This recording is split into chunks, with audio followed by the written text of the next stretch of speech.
the Compassionate Geek Podcast with Don Crawley. Now, here's Don. Emotional intelligence can make the difference between having a successful career in IT and struggling in your career.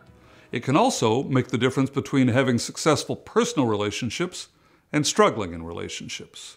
One of the 4 domains of emotional intelligence is self-awareness. And here are keys to recognizing emotions in yourself.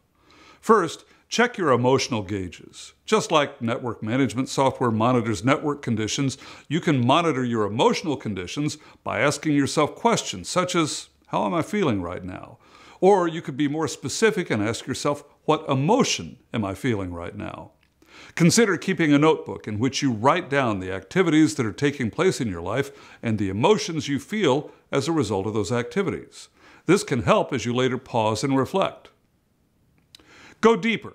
If your answer is vague, such as fine or okay, go deeper and ask yourself, what specific emotions am I feeling right now?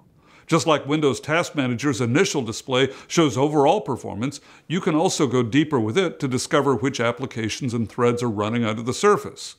Often, when we ask more probing questions of ourselves, we discover that we're experiencing multiple emotions, which could have multiple responses. We may not be aware of all of the emotions we're feeling. So some of our behaviors may not make sense to us until we identify more specifically what we're feeling. Next, identify the activators. Take an inventory of your day-to-day life and look at what might be causing your emotions. How are your personal relationships, such as your spouse or partner, your children, your friends, your neighbors? How about your finances? What about your health or the health of important people in your life? How's your professional life? Are you feeling satisfied and fulfilled in your work? How about your professional relationships with your boss, your coworkers, or your employees? Recognize emotions as soon as they materialize and express them assertively but not aggressively. And the difference is this. When you express them assertively, you stick to the issues. When you express them aggressively, you might attack another person's personality or character. Ask yourself throughout the day, how am I feeling right now? Use your notebook to reflect on how you were feeling at various points in your life. You can think about how your emotions were affected by external events. And take ownership of your emotions. Certainly, other people and external events can influence our emotions. Emotionally intelligent people recognize, however, that they are ultimately responsible for how they feel. If you've ever said words such as, you make me so angry, or you make me so happy, you have given that other person tremendous power over your emotions.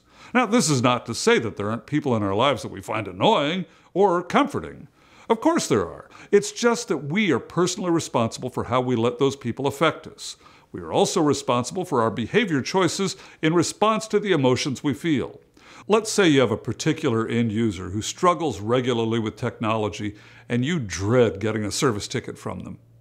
They may be super annoying to you, but it's your choice whether to handle them with courtesy and professionalism or to sigh and mutter insults under your breath. The first response is how someone who is emotionally intelligent would handle it. The second response shows immaturity and a lack of emotional intelligence. Frankly, the second response is inexcusable. In our world in IT, our jobs are not about technology. Our jobs are about helping our end users do their jobs more productively, creatively, and efficiently. And if it doesn't solve a human problem, then what's the point? In my work with IT people, I help them find ways to show that they care. Competence is critically important, but what we remember is how we were treated, how people made us feel. Most of us can learn people skills. They're simply beliefs and behaviors that can be learned. Your ability to recognize your own emotions and to manage them effectively is a sign of emotional intelligence and maturity. Doing so allows you to build positive relationships in both your professional and personal life. It helps you to manage conflict and manage your personal stress. Want more? Check out my online on-demand emotional intelligence training at CompassionateGeek.com. Please give this post a like, leave a comment, and share it with anyone who could use this information. I'm Don Crawley. What do you think?